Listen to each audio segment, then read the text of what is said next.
मास और square of distance of the particle from the axis of rotation का product होता है मोमेंट ऑफ इनर्शिया। जैसे अगर हम लोग यहाँ पर लें कि सिंपली एक एक्सिस है, ये एक्सिस ऑफ रोटेशन, एक पार्टिकल है ये at a distance R of mass M, और इसके अराउंड रोटेट करता है in this radius circle of radius R. तो उसका मोमेंट ऑफ इनर्शिया हो गया मास तो उस पार्टिकल का, और परपेंडिकुलर डिस्टेंस अगर ये देखें तो उस पार्टिकल का परपेंडिकुलर डिस्टेंस जो आर है, किसी भी सर्कल में कहीं भी घूमता रहे किसी पोजीशन पर ये है, तो उसका परपेंडिकुलर डिस्टेंस हमेशा आर ही होता है, तो उसका परपेंडिकुलर डिस्टेंस का स्क्वायर। और फिर सिस्टम ऑफ पार्टिकल के लिए हम लोगों ने लिखा था कि summation M I R I square, and I is going from 1 to n। For bodies के लिए हम लोगों ने इसी को आगे बढ़ाया था कि D M R square, D M एक स्मॉल एलिमेंट का मोमेंट ऑफ इनर्शिया ले लेंगे और फिर उसका इंटीग्रेशन कर देंगे पूरे के लिए, तो ये बॉडी का आ जाएगा। ये बॉडी का है और ये discrete system of particle, discrete system of particle.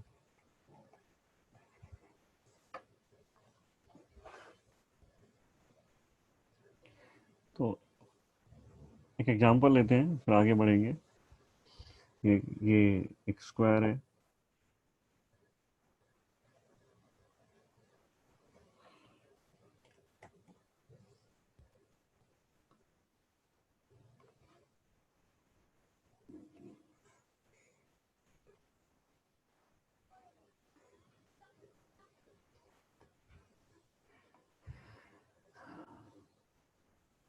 इसमें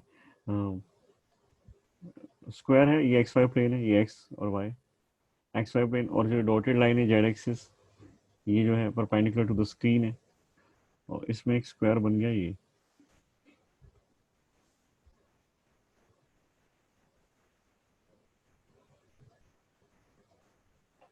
स्क्वायर है। ऐसा सेंटर स्क्वायर का सेंटर और ये ओरिजिन कोइंसाइड करते हैं। ये मास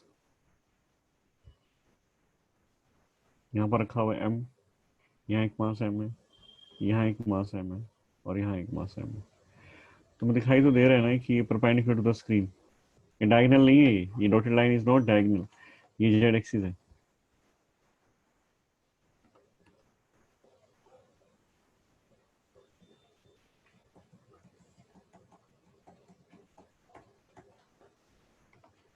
यहाँ से लेते हैं,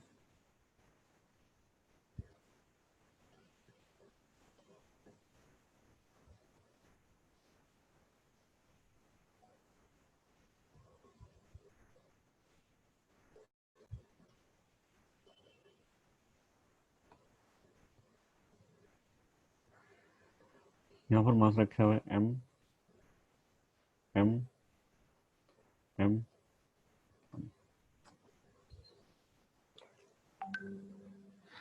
तो इसका moment of inertia of system लिखना है मुझे, सिस्टम का मोमेंट ऑफ इनर्शिया। तो एक्सिस ऑफ रोटेशन से इसका डिस्टेंस कितना है बता सकते हो तुम लोग? इसका distance from axis of rotation, ये एंगल जो है 90 डिग्री, तुम ऐसे देखना है, ये एंगल 90 डिग्री है। यहाँ से ड्रॉ करेंगे तो एंगल तो 90 डिग्री दिखाई दे ही रहा है, यहाँ से ड्रॉ करेंगे तो भी 90 है। तो सारे पार्टिकल जो इस एक्सिस से ये एक्सिस ऑफ रोटेशन है, ये एक्सिस ऑफ रोटेशन है हमारा।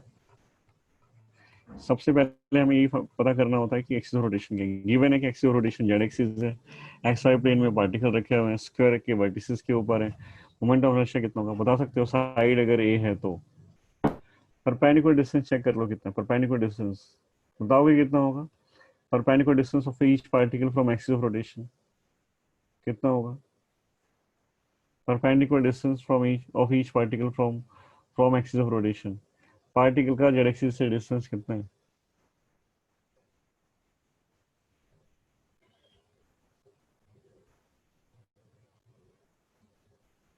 √2 है। √2a डायगोनल होता है, √2a a डायगोनल बाय है, √2। a by √2, √2a डायगोनल है, उसका हाफ a बाय √2। यस। उसका हाफ, ये परपेंडिकुलर डिस्टेंस है। ये सबका है, एक का है, ये सबका सेम डिस्टेंस है। तो फर्स्ट पार्टिकल का लिखेंगे मोमेंट ऑफ इनर्शिया इस पार्टिकल, ये पार्टिकल नंबर 1 है, ये 2 है, ये 3 है, ये 4 है। तो पार्टिकल नंबर 1 का मोमेंट ऑफ इनर्शिया हो गया mass into square of perpendicular distance. तो परपेंडिकुलर डिस्टेंस कितना है? परपेंडिकुलर डिस्टेंस है a/√2, उसका square, square of perpendicular distance. ये फर्स्ट पार्टिकल का मोमेंट ऑफ इनर्शिया आ गया for this axis of rotation.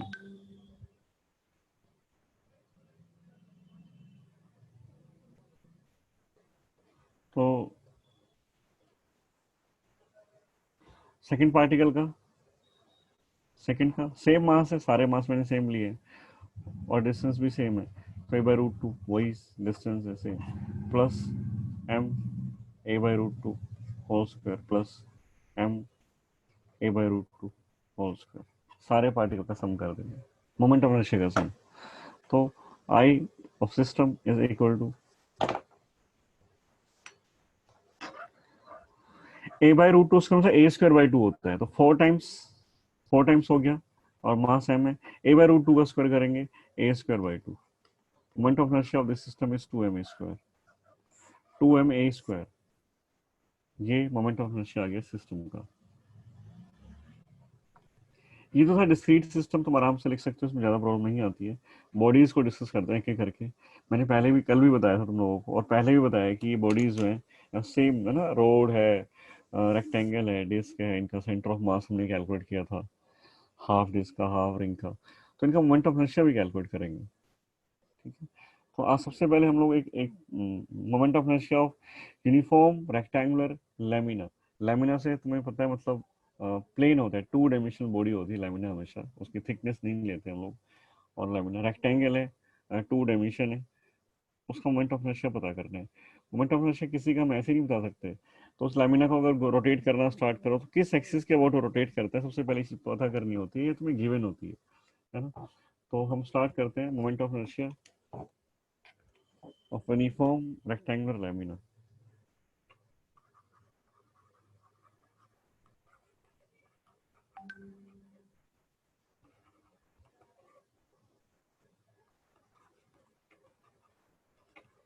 Uniform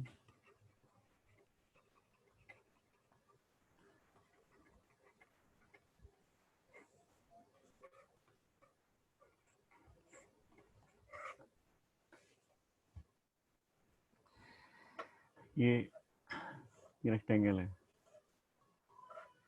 length L, breadth B, mass M। Uniform है मतलब उसका सेंटर ऑफ मास रेक्टेंगल के सेंटर पर ही कोइंसाइड करता है। तो इसके दो तीन मोमेंट, दो तीन तरह से, एक्सिस तो कोई भी हो सकता है ना, एक्सिस तो किसी भी एक्सिस को रोटेट कर सकता है। तो हम दो तीन एक्सिस अलग अलग लेंगे। तो पहला हमारा है axis in the plane of lamina. Axis कौन सा है? Axis in the plane of lamina passing through its centre. Axis जो प्लेन में लाई करता है, इसी की प्लेन है, पासिंग थ्रू इट्स सेंटर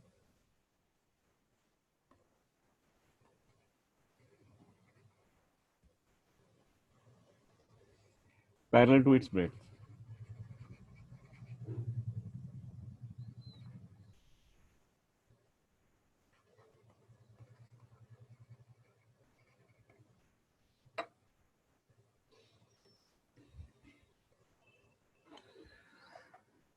देखिए, तो फर्स्ट केस जो हमें दिया है, फर्स्ट ए जो हमने केस लिया है, फर्स्ट केस ये रेक्टेंगल है, इसका सेंटर है, सेंटर से पास करना है, ये एक्सिस ऑफ रोटेशन है, सेंटर से पास होना चाहिए और लेमिना के प्लेन में होना चाहिए, और मतलब इसके अबाउट ये ऐसे घूमता है रेक्टेंगल, और पैरेलल टू इट्स ब्रेथ, मतलब इसकी जो ब्रेथ दी हुई है इसके पैरेलल है एक्सिस ऑफ रोटेशन। तो हमने पहले भी बात की है इस बारे में कि अगर डिस्टेंस अगर वेरिएबल हो या कोई पैरामीटर किसी फंक्शन में वेरिएबल हो तो फिर उसके लिए इंटीग्रेशन करना पड़ता है। तो बॉडी का मतलब ये होता है कॉन्टिन्यूस पार्टिकल सिस्टम है ये, और यहाँ बहुत सारे पार्टिकल्स हैं, और सबका मास भी होगा m m1 m2 m3 up to large number of particles यहाँ पर हम एज्यूम कर सकते हैं। तो सबका सबका मास होगा अपना अपना। सपोज एक पार्टिकल तुम्हें दिखाई दे, फर्स्ट पार्टिकल जो है उसका मास m1 है, सेकंड पार्टिकल का m2 है, थर्ड पार्टिकल m3, सबका अपना अपना मास है। अलग अलग हो सकता है, सेम हो सकता है, पर डिस्टेंस सबका अलग अलग है। अगर मैं इस पार्टिकल की बात करूं तो इस पार्टिकल का डिस्टेंस देखो r1 है, इसका मास m1, डिस्टेंस r1, इसका इसका कुछ और डिस्टेंस है। सारे पार्टिकल का डिस्टेंस अलग अलग है और सिस्टम कॉन्टिन्यूस है। ऐसा है नहीं कि कुछ कुछ कुछ एक पार्टिकल्स है, एन पार्टिकल्स हम लिख देंगे, ये तो इनफाइनाइट पार्टिकल्स बन सकते हैं। तो इनका सम करना मुश्किल है। तो क्या करते हैं ऐसे केस में? ऐसे केस में क्या करते हैं, क्या करोगे ऐसे केस में? ऐसे केस में हम क्या करेंगे, एलिमेंट लेते हैं। एलिमेंट लेकर के आओ।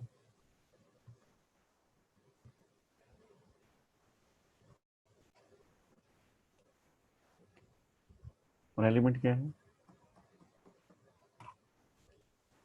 एलिमेंट क्या लोगे इस केस में? एलिमेंट इंटीग्रेशन करना होता है, मतलब हमें इंटीग्रेशन करना है, उसका एलिमेंट लेके आएंगे। एलिमेंट क्या लेके आओगे?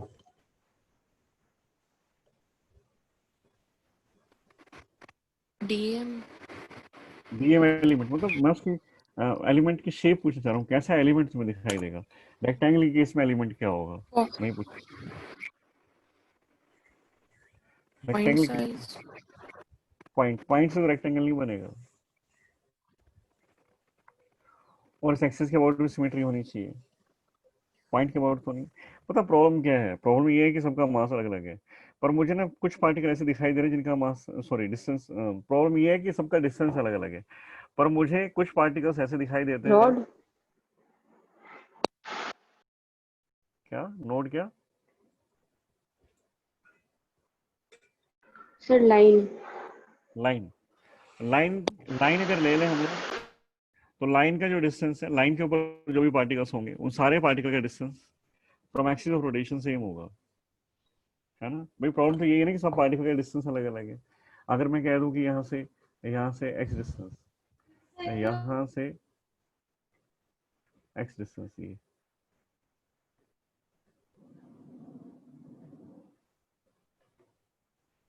ये मैंने एक एलिमेंट लिया। इस एलिमेंट के ऊपर जितने भी पार्टिकल है, थिकनेस बहुत कम है, थिकनेस इसकी डीएक्स। इस एलिमेंट के ऊपर जितने भी पार्टिकल्स हैं, सबकी लेंथ, सब सॉरी सबका distance from axis of rotation, सबका distance from axis of rotation fix है। कितना फिक्स, कितना है बताओगे जरा, कितना है?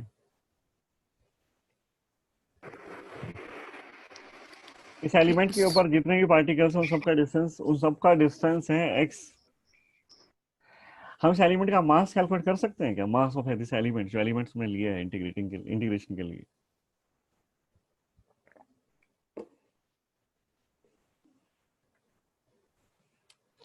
इसका मास तुम बता सकते हो मुझे? लेंथ एल है, लेंथ एल, ब्रेथ भी तुम्हें दी हुई है, बी है, मास एम है। इस एलिमेंट का मास कितना होगा?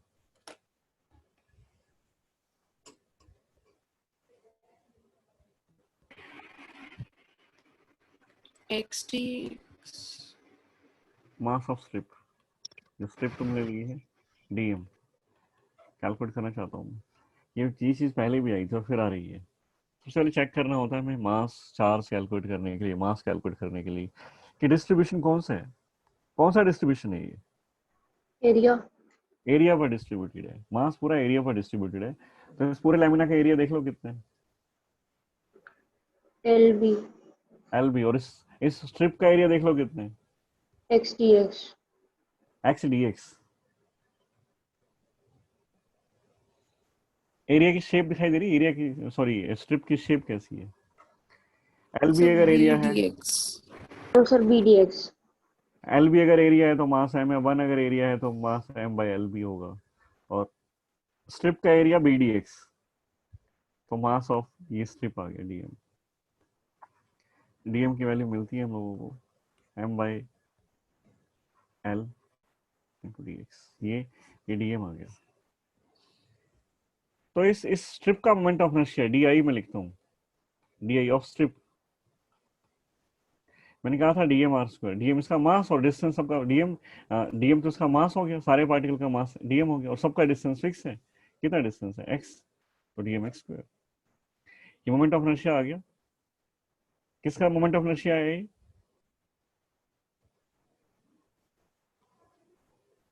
किसका मोमेंट ऑफ इनर्शिया है? किसका मोमेंट ऑफ इनर्शिया लिख दिया ये? स्ट्रिप का। स्ट्रिप का। हमें स्ट्रिप किसका के जो चाहिए? Particles.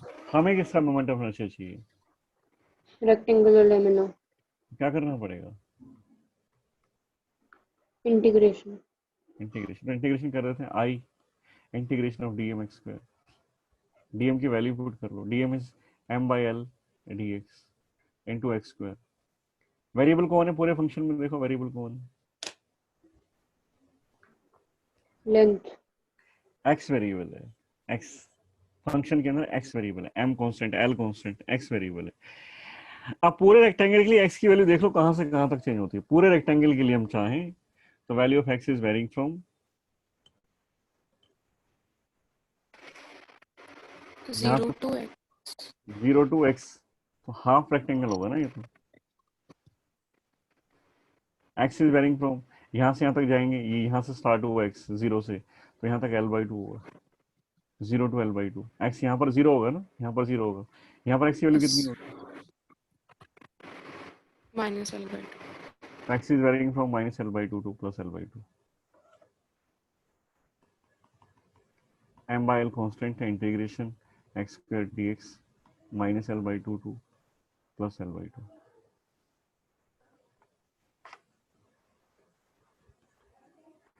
m by L constant X square dx का इंटीग्रेशन x³/3 -L/2 से +L/2। m/3 बाहर ले आते हैं, x³ में लिमिट पुट करेंगे, L/2 minus L/2। Moment of inertia is m/3L, L³/8 minus L³/8, m/3L 2L³/8 cancel करोगे, mL²/12। Moment of inertia of the rectangle about an axis, about an axis, देखो axis का बहुत बड़ा role है। About an axis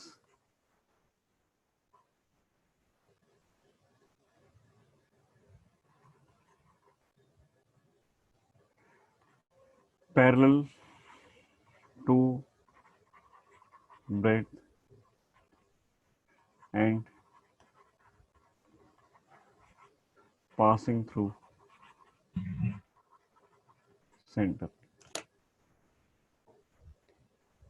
breath के parallel है तो moment of inertia mL²/12 आता है। 12 आया ना, सही लिखा है ना हम लोगों ने?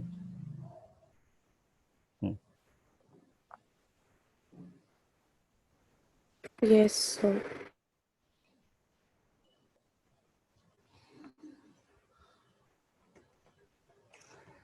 B same, about an axis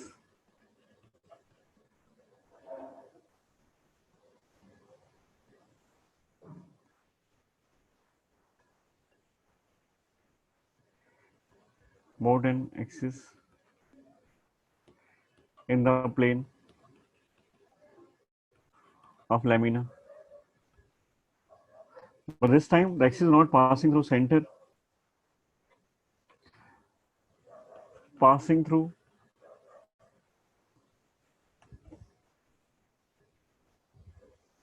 and parallel to breadth।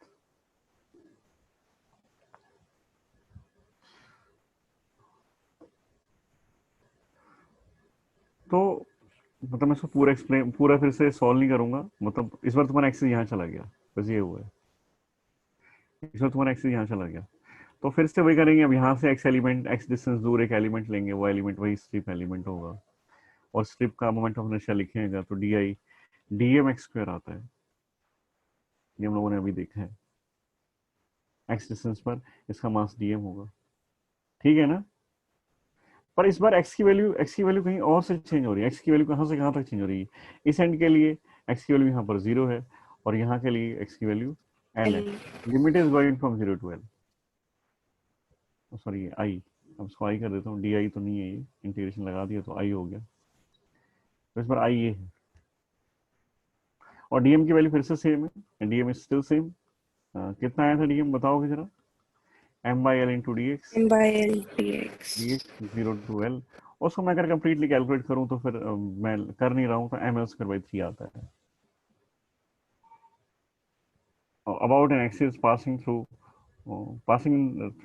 the end of the rectangle in the same plane of lamina and parallel to its breadth, तो फिर moment of inertia ml square by 3 आता है। ठीक है इतना?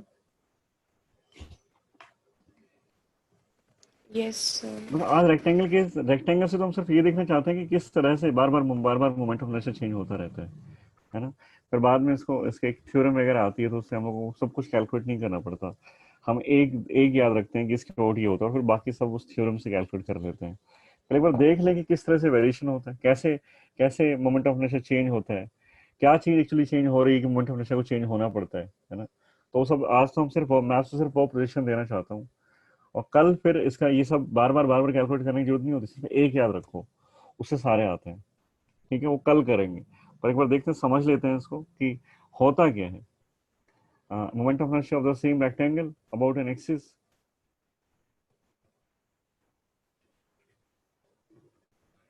in the plane of lamina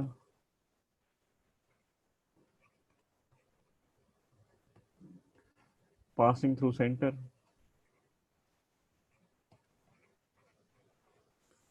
and parallel to its length। इस पर length के पैरेलल एक्सिस, समझ में आया एक्सिस कहां से पास हो रहा है? एक्सिस पता लगा कौन सा है? क्योंकि बहुत बड़ा रोल एक्सिस का है।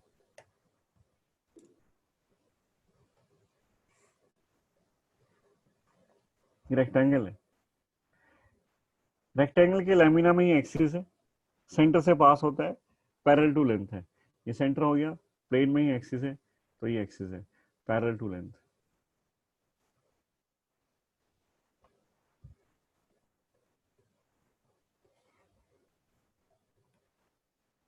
ये से रोटेट कर रहे हैं, ये एक्स एक्सिस है हमारा, इसके बाद रोटेट कर रहे हैं। ठीक नहीं बनाएंगे, रुको,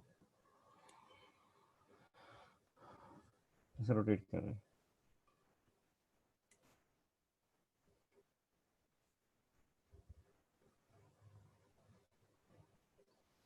तो इस केस में एलिमेंट कैसे लेंगे? इस केस में एलिमेंट, इस केस में एलिमेंट कैसे लेंगे भाई? लाइन लाइन लेंगे, कौन सी लाइन, किस तरफ लाइन? थोड़ी ओरिएंटेशन भी बता दो मुझे, क्या किस तरफ line? Parallel to length. Parallel to length. इस बार एलिमेंट ऐसे ले लेते हैं, इस बार एलिमेंट ये है, इस एलिमेंट के ऊपर जितने, ये स्ट्रिप है, स्ट्रिप के ऊपर जितने भी पार्टिकल्स हैं सबका डिस्टेंस सेम है from from axis, and that is Y. ये वाई एक्सिस के लॉन्ग तो वाई ले लिया मैंने। स्ट्रिप का मास तुम बता सकते हो? मास डीएम बता सकते हो? डीएम कितना होगा इस बार? डीएम कितना होगा? m by b dx। M by M by L D X है या M by B D X? Sir b। M by B dx. M by B D X, ये इसका मास आ गया। Moment of inertia of this strip, moment of inertia of this strip D I बताओगे? Dm, dm is the mass of the strip and square of the perpendicular distance from axis of rotation of the strip. कितना दिखाई दे रहा है? y। Square of the perpendicular distance of the strip from axis of rotation is y, उसका square कर देंगे। ये strip का आ गया है और हमें पूरे रेक्टेंगल का चाहिए तो हम इंटीग्रेट कर लेते हैं। Integration D M Y square, variable यहाँ वाई रहेगा, तुम देखोगे तो एम बाई बी पुट कर दिया और डी वाई इसका, ये तो डी एम हो गया और Y square, and Y is varying from, and Y is varying from कहाँ से कहाँ तक? Minus b by 2 to plus b by 2। Minus B by two plus B by two. तो आई जो कॉन्स्टेंट है वो बाहर ले आए, M by B Y square by two minus B by two plus B by two. Sorry, sir ये y³/3 नहीं होगा? हाँ हाँ हाँ, m/2 बाहर लाए, integration y²/2 dy and limit is -b/2 to +b/2। 2 नहीं, 2 क्यों लगा दिया, y² dy। अब इसका इंटीग्रेशन कर लेते हैं, क्या आएगा integration, m/b integration y³/3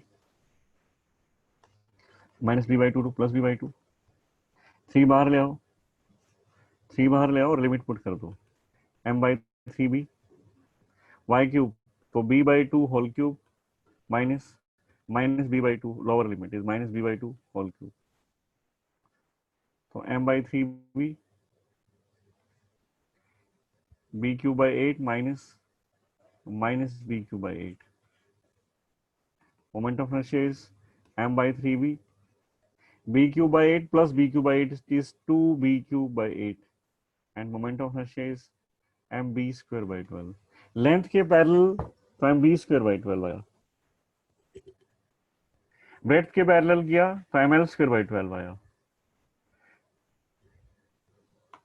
breadth के पैरेलल एंड से पास किया तो ml²/3 आया, लेंथ के पैरेलल एंड से पास कर दें तो मोमेंट ऑफ इनर्शिया कितना आएगा,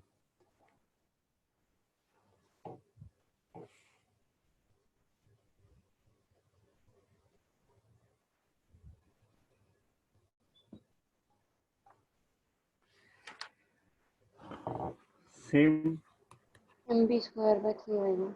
about an axis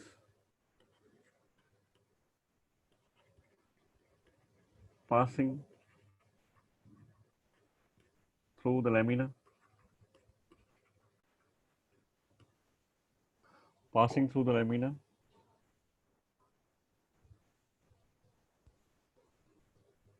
passing through the end, passing through the end लिखते हैं, passing through the end in the same plane of lamina, in the same plane of lamina and parallel to its length।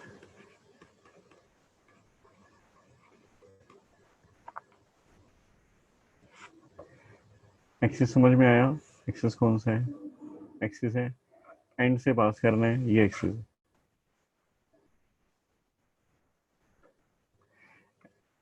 इसी एक and से पास करना है, length के parallel है और लेमिना के प्लेन में ही है, इसके बाद घूमता है, तो लिमिट चेंज हो जाएगी, आई इज तो एक स्ट्रिप फिर से ले लेंगे, यहाँ पर एक स्ट्रिप फिर से ले ली, ये स्ट्रिप है,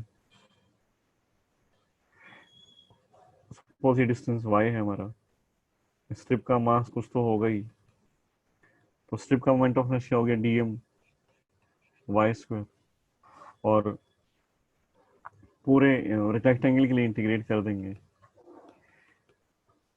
मास तो सेम रहेगा m/b dy into y², m/b constant है, y²/dy limit y is varying from to the whole rectangle, y is varying from, क्या लिखें limit, 0 to b 0 to b, m/b calculate करते हैं तो ये आता है mb²/3, डायरेक्ट लिख देता हूँ, पता है तुम लोगों को कैसे आएगा, mb²/3।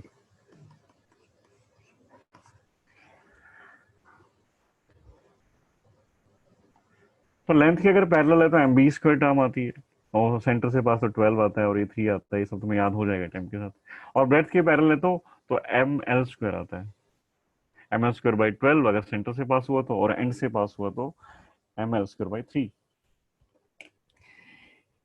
इसी के पैटर्न पर एक और करते हैं, बॉडीज बहुत सारी डिस्कस करेंगे क्योंकि मोमेंटम, क्योंकि 2 पार्ट में डिवाइड करके रोटेशन मोशन को डिवाइड किया है, तो हम अच्छे से काम करेंगे इसके ऊपर, और तुम्हें भी प्रैक्टिस करनी है,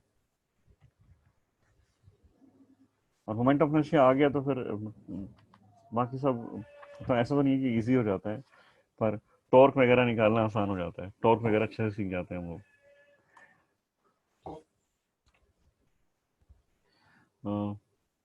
इसके बाद हम देखते हैं moment of inertia of lamina about it's base, triangular lamina, ये था rectangular lamina, triangular lamina, moment of inertia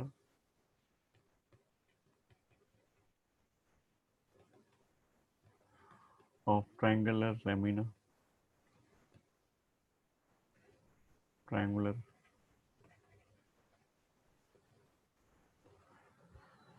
about it's base, base के अबाउट है ना, बेस के अबाउट वो घूमते हैं ट्रायंगल लामिना, बेस के अबाउट ही घूमते हैं, तो उसका उसका मोमेंट ऑफ इनर्शिया कितना होगा?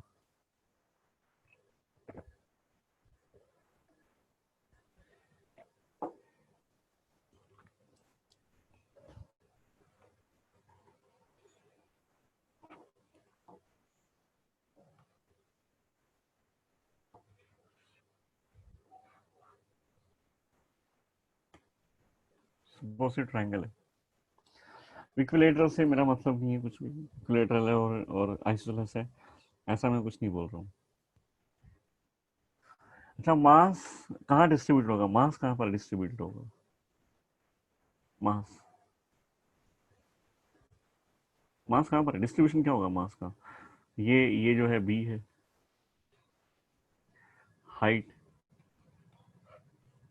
एच है, unit mass, sorry unit area का mass M by area, area is half of base into perpendicular, half into base into height, height is H, है ना? यूनिट एरिया का मास ये है, तो इसको बोलते हैं, इसको तुम बोल सकते हो, क्या बोलोगे इसको, क्या है ये,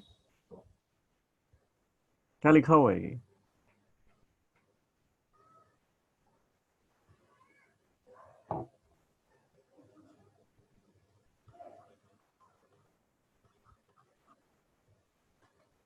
मास पर यूनिट एरिया का मास है ये, M by area, M by mass पर यूनिट एरिया, इसको सिग्मा लिख लेते हैं, सिग्मा, जरूरत पड़ेगी तो देख लेंगे, तुम बता दे रहे हैं। डीएम कैलकुलेट करने का काम आता है ये, लैम्डा सिग्मा, मास पर यूनिट लेंथ चाहिए होता है लीनियर के केस में, एरिया डिस्ट्रीब्यूशन मास पर यूनिट एरिया चाहिए होता है, वॉल्यूम डिस्ट्रीब्यूशन के केस में मास पर यूनिट वॉल्यूम चाहिए होता है, इसको हम डेंसिटी बोलते हैं, मास पर यूनिट वॉल्यूम। तो यहाँ पर ये एक्सिस ऑफ रोटेशन, ये हमारा, हमने कहा था सबसे पहले हम लोग अपने एक्सिस ऑफ रोटेशन को आइडेंटिफाई करते हैं, ये हमारा एक्सिस ऑफ रोटेशन है, उसने कहा है कि अबाउट इट्स बेस ऐसे घूमता है ट्रायंगल। बताओगे कि एलिमेंट क्या होगा इसके केस में, एलिमेंट क्या लेंगे इसके केस में? लाइन।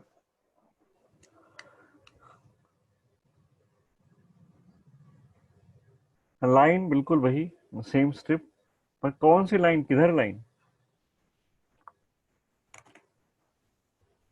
मतलब ऐसे एलिमेंट से मेरा मतलब होता है ऐसे पार्टिकल ढूंढ लो जिसका डिस्टेंस सेम हो, ऐसे पार्टिकल ढूंढ लो जिसका parallel to base. Distance same हो फ्रॉम एक्सिस ऑफ रोटेशन। एक सेकंड पैरेलल होल्ड, टू एक बेस। सेकंड रुकना, फोन आ रहा है सर का।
हाँ जी। ओ,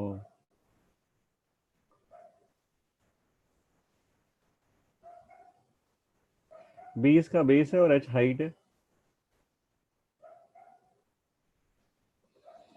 हमें क्या करना है, सॉरी इसका हमें लेना था एलिमेंट, एलिमेंट लेंगे। ऐसे पार्टिकल ढूंढ लो जिनका डिस्टेंस सेम हो फ्रॉम एक्सिस ऑफ रोटेशन। तो एक्सिस ऑफ रोटेशन है तो इससे इस कुछ हाइट y पर, सपोज y के अलोंग लेते हैं हम लोग, तो ये एक स्ट्रिप ले लेते हैं।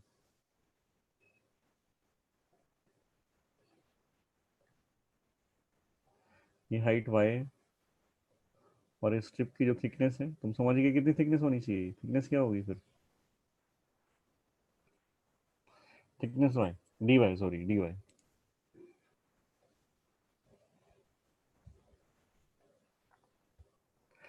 इसका इसका मास कितना होगा dm?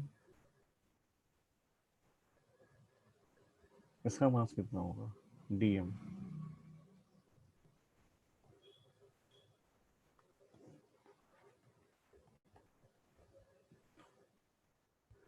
इसका मास कितना होगा, dm कितना होगा?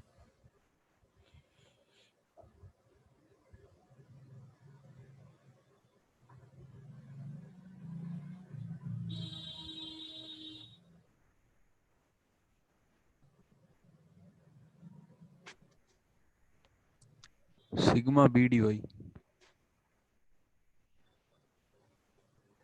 सिग्मा, ये लेंथ तो b नहीं है, नॉट b। तो इसका एरिया हमें चाहिए ना, पता नहीं कितनी लेंथ है ये, तो मैं इसको लिख लेता हूँ कि पता नहीं लेंथ कितनी है। एक नॉर्मल ड्रॉ करते हैं पहले।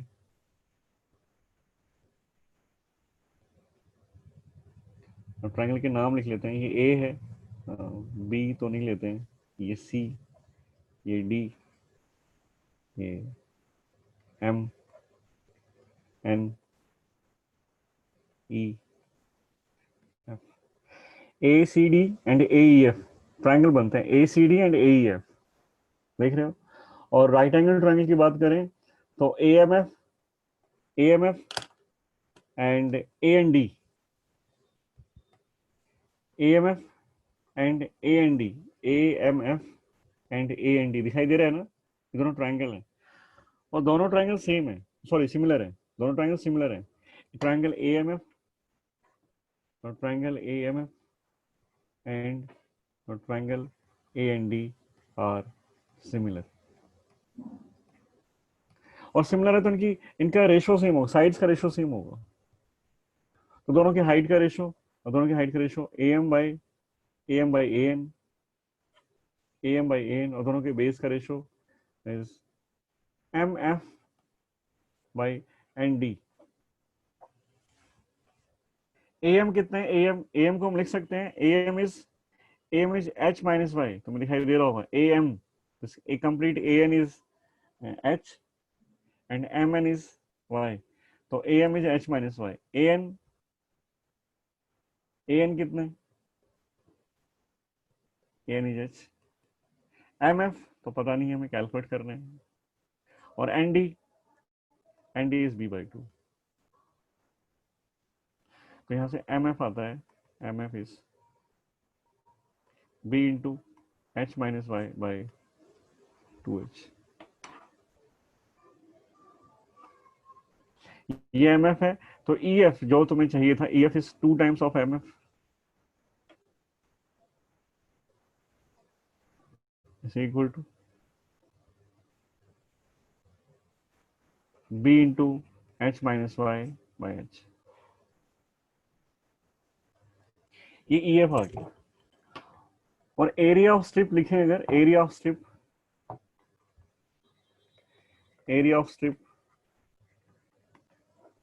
कितना होगा? देखो area of strip, length of strip हमें दिखाई देती ई एफ और थिकनेस dy है, तो ये एरिया ऑफ स्ट्रिप है।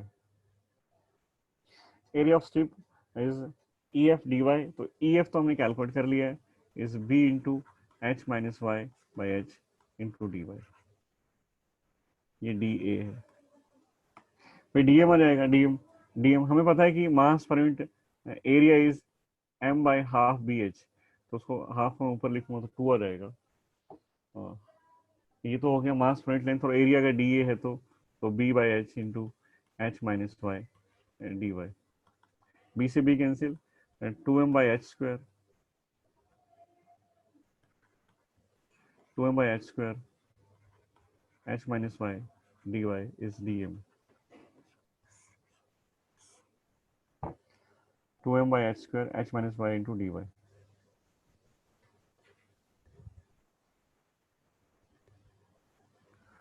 ये डीएम आ गया। अब बाकी का तुम काम समझ सकते हो, आगे हमारा सेम पैटर्न है। ये तुम्हें मतलब ये सब कॉम्प्लिकेशन से रेक्टेंगल से अलग, बाकी सब तो सेम है। अब डीएम तुम्हें पता लग गया, डीएम पर जितने पार्टिकल हैं वो सारे फिक्स डिस्टेंस पर हैं फ्रॉम एक्सिस ऑफ रोटेशन। कितने डिस्टेंस पर है वो, कितने डिस्टेंस पर है वो, सारे पार्टिकल का डिस्टेंस कितना है एलिमेंट के, y वाई। तो मोमेंट ऑफ इनर्शिया कितना हो गया, है ना, moment of inertia of strip, moment of inertia dm by square inertia of strip, that is di, is dm y square।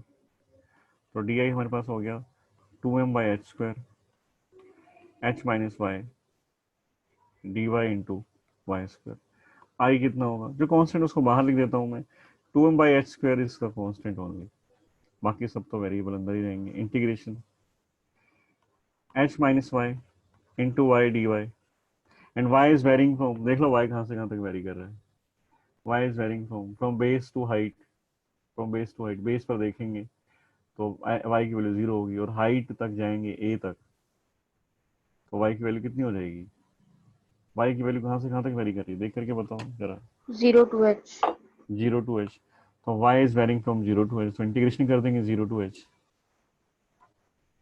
Practice कर लेना मोमेंट ऑफ इनर्शिया की अच्छे से, क्लियर हो जाएंगे तुम्हें ये। इंटीग्रेशन, अब y को मल्टीप्लाई करते हैं तो ये बनता है H Y minus Y square D Y from 0 sir to ये सर h। y ये स्क्वायर ना, y स्क्वायर होगा ना, h y square minus y cube. Yes sir. तो वाई स्क्वायर है ये, अच्छा अच्छा अच्छा, ये वाई स्क्वायर है, तो ये वाई स्क्वायर हो गया, ये वाई स्क्वायर हो गया, ये क्यूब हो गया। अब ठीक है, यस सर। तो मोमेंट ऑफ इनर्शिया हो गया 2m by H square. Integration कर लेते हैं इनका, एच तो कांस्टेंट है, वाई स्क्वायर का इंटीग्रेशन हो गया वाई क्यूब बाई 3, ठीक है ना, माइनस वाई क्यूब का इंटीग्रेशन हो गया वाई की power 4/4, and Y is varying from 0 to h।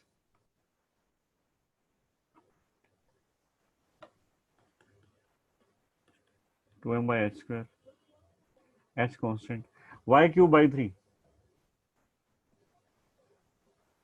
अब वाई एच एच बाई 3 ऐसे कैसे लिख देते हैं, वाई की जगह लिमिट पुट कर देते हैं, तो H cube minus 0 cube minus 1/4 तो कांस्टेंट है, y की पावर 4 है, upper limit minus lower limit करेंगे तो h पावर 4 माइनस 0 पावर 4,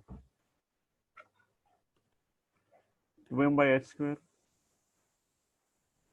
इसको मल्टीप्लाई करें तो ये होता है h power 4/3 minus second term है h पावर 4/4, तो उसको कैलकुलेट करो तो ये आता है h पावर 4/12, एलसीएम लेंगे तो h पावर 4/12 आता है, 2m by H square h power 4/12 LCM लेने के बाद,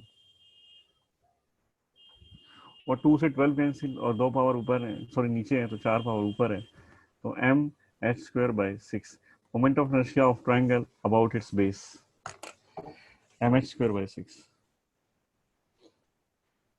समझ में आया क्या, यस सर। ये एलिमेंट का एरिया निकालना प्रॉब्लम हुई ना तुम्हें, सिमेट्रिकल ट्राइंगल्स देख करके और वहां से ये डीएम कैलकुलेट करना है, पहले डीए कैलकुलेट कर लो, डीए को सिग्मा से मल्टीप्लाई करेंगे मास पर यूनिट एरिया से, तो स्ट्रिप का मास आ जाता है।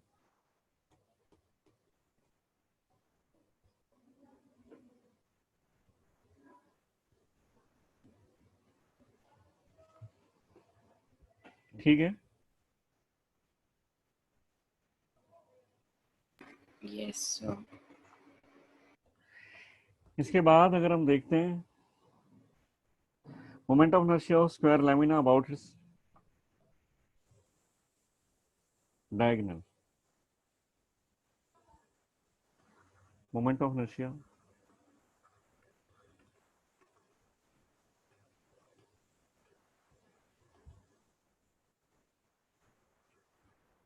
Of square lamina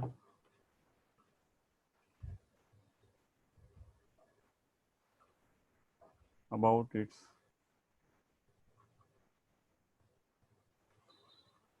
diagonal.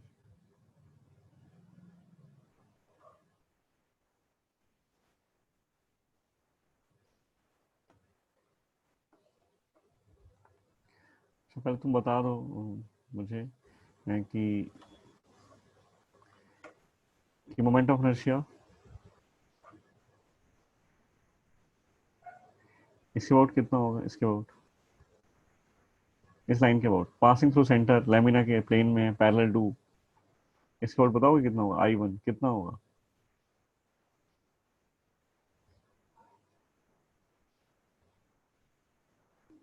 m, अगर लेंथ के पैरेलल तो ब्रेड्थ का स्क्वायर, एम बी स्क्वायर, और ब्रेड्थ यहाँ तो सेम है ना, तो एम ए स्क्वायर बाई 12। इसके बाद बात करें तो ब्रेड्थ के पैरेलल है तो लेंथ के स्क्वायर करते हैं, ये मान लेते हैं I2, इसके बाद पूछे कोई तो m कितना, वो भी एम ए स्क्वायर बाई 12, क्योंकि यहाँ सेम। तो कोई इसके बाद पूछे, इसके बाद पूछे I3 suppose M A square by 3, इसके बाद पूछे, इसको तो लिख ही दिया हम लोगों ने, इसको तो रहने देते हैं, इसके बाद कोई पूछे तो एम ए स्क्वायर बाई 3, ये सब तो हमने किया है ऊपर, है ना, रेक्टेंगल की जगह स्क्वायर आ गया, मतलब एल और बी थे वहाँ एल और बी हटा दिए, ए लिख दिया, वो सब सेम है, ठीक है ना। अभी डायगोनल के अबाउट बात आ गई कि डायगोनल के अबाउट कितना होगा, ये सब तो मैंने पहले किया था वही है, अब मुझे डायगोनल के अबाउट मैंने लिखा हुआ ऊपर कि डायगोनल के अबाउट चाहिए तो क्या होगा, तो डायगोनल के लिए देखिए क्या कर सकते हैं हम लोग, ये स्क्वायर है और इसका डायगोनल ये हो गया, और सपोज ये ऐसे घूमता है,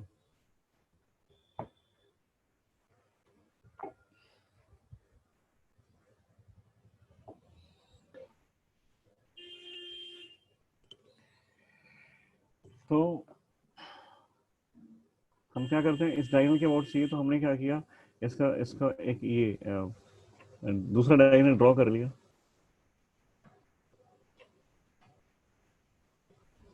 और मुझे क्या चाहिए, ये ए है, ये बी है, ये सी है और ये डी है, तो moment of inertia of A B C D किसके अबाउट चाहिए, किसके अबाउट, किसके अबाउट चाहिए हमें, एक्सिस कौन सा है, एक्सिस का नाम रख देता हूं मैं, ये एक्सिस जो है ये है एक्स, एक्स प्राइम, ये एक्सिस है, moment of inertia about of A B C D lamina about X X prime, इसके अबाउट चाहिए।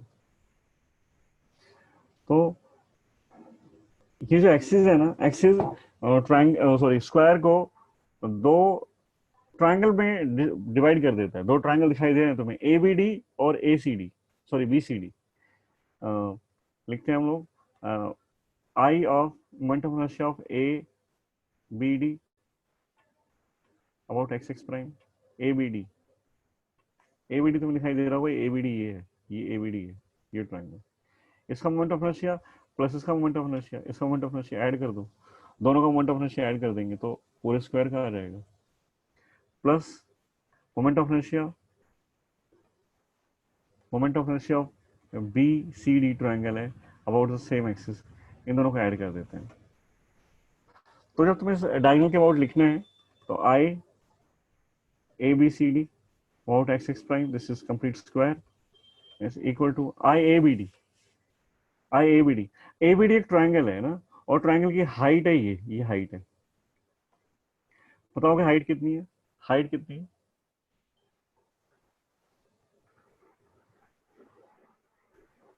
साइड अगर ए है तो हाइट कितनी है, a/√2। Moment of inertia of triangle अभी हम लोग देख करके आए हैं, moment of inertia is mass of triangle h square by 6, तो moment of inertia of A B D बताओगे मुझे कितना है, स्क्वायर का मास है m, तो moment of inertia of A B D about X X prime, moment of inertia A B D is a triangle and height of that triangle is a/√2, तुम लोगों ने भी मुझे बताया कि height of that triangle A B D is a/√2, तो बताओ कि मोमेंट ऑफ इनर्शिया कितना होगा ए बी डी का, मोमेंट ऑफ इनर्शिया, मास और हाइट के स्क्वायर का बाय 6। तो बताओ कितना लिखूं मैं आगे, क्या लिखूं इसमें?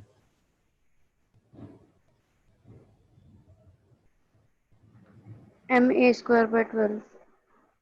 एम ए बाय रूट 2 इसकी हाइट है, उसका स्क्वायर करेंगे बाय 6।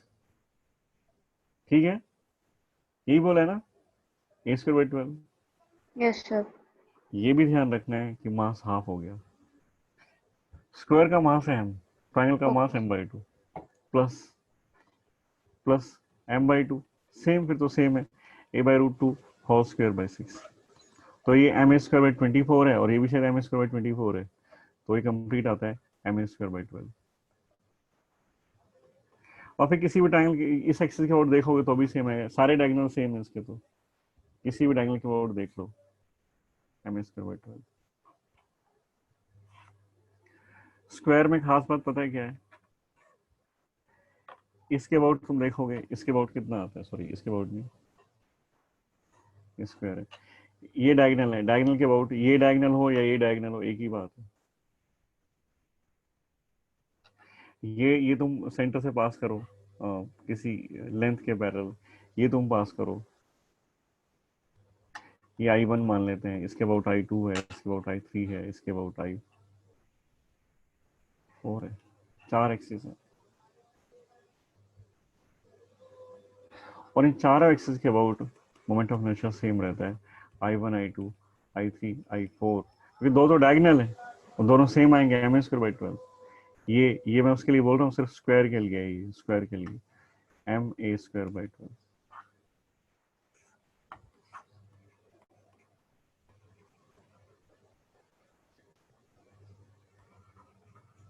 मैं यही चीज फिर से करना चाहता हूँ फॉर ट्रायंगल के लिए, सॉरी रेक्टेंगल के लिए। Moment of inertia, moment of inertia about diagonal of a triangle, moment of inertia of, moment of inertia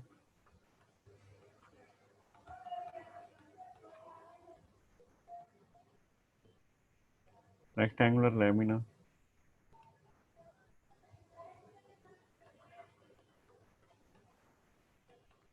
about its diagonal।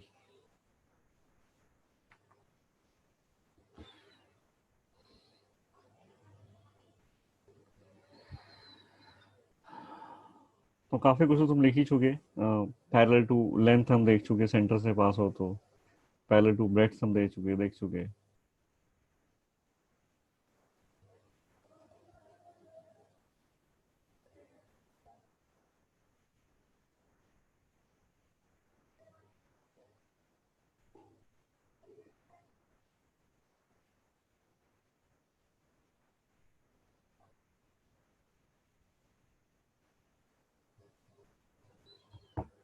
तो देखिए, ये हमारा रेक्टेंगल है,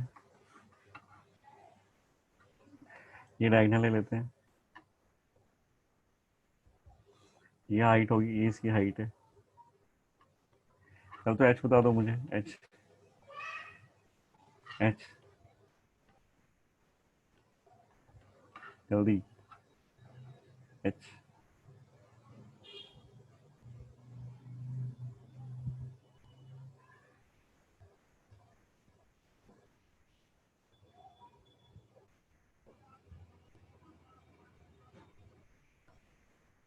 एच कैलकुलेट करना,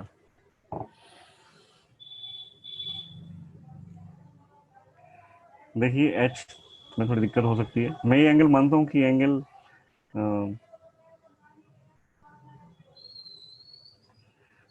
ये एंगल फाई है, ठीक है, तो फिर ये एंगल भी फाई है, ठीक है ना, ठीक है इतना। यस। और इसके नाम लिख लेते हैं, ये है ACDE, EC is diagonal, EC is diagonal, और EC जो होगा L² + B², ठीक है। Yes sir.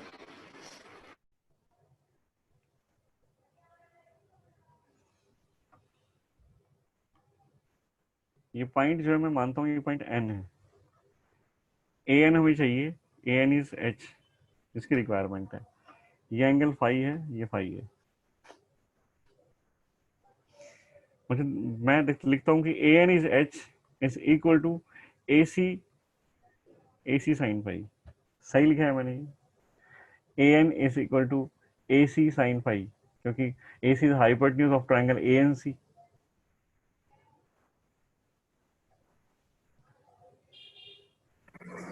Yes sir. A C जो है, ए सी का साइन फाई है।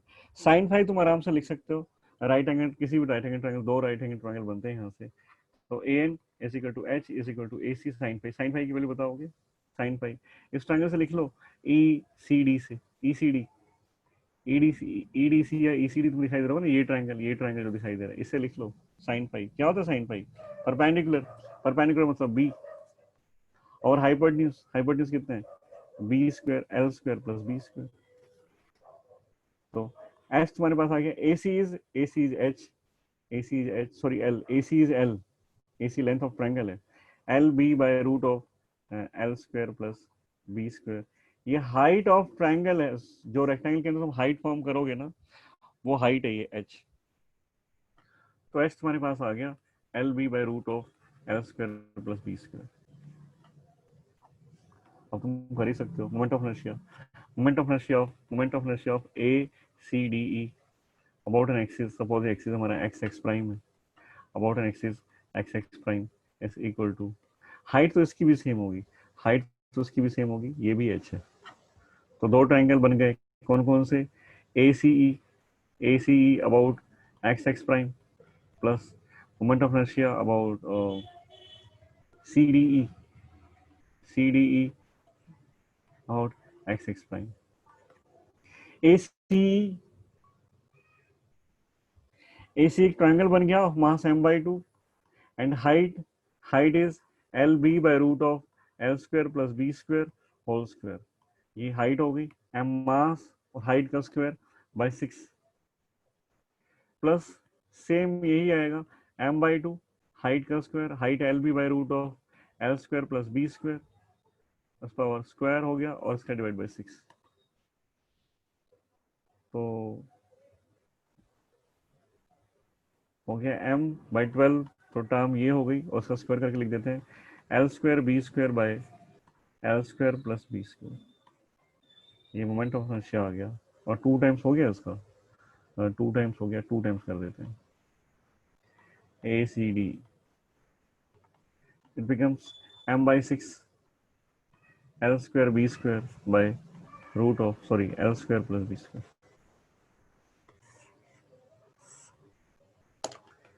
समझ में आया क्या? ये moment of inertia of rectangle है। इनकी प्रैक्टिस कर लेना अच्छे से, इनकी प्रैक्टिस कर लोगे तो ठीक हो जाएगा। और एक बार लिखो फिर दोबारा लिखो, सेम डे या नेक्स्ट डे, सुबह लिखो फिर शाम को लिख लो, ऐसे उस ब्रेक के बाद। बैक टू बैक 2 बार नहीं लिखना चाहिए।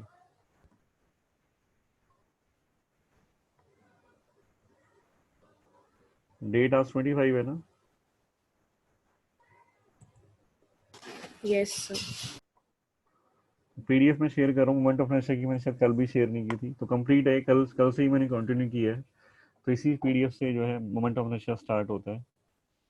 आज की क्लास यहाँ ओवर करते हैं और तुम लीव कर सकते हो। Thank you sir. Thank you, sir.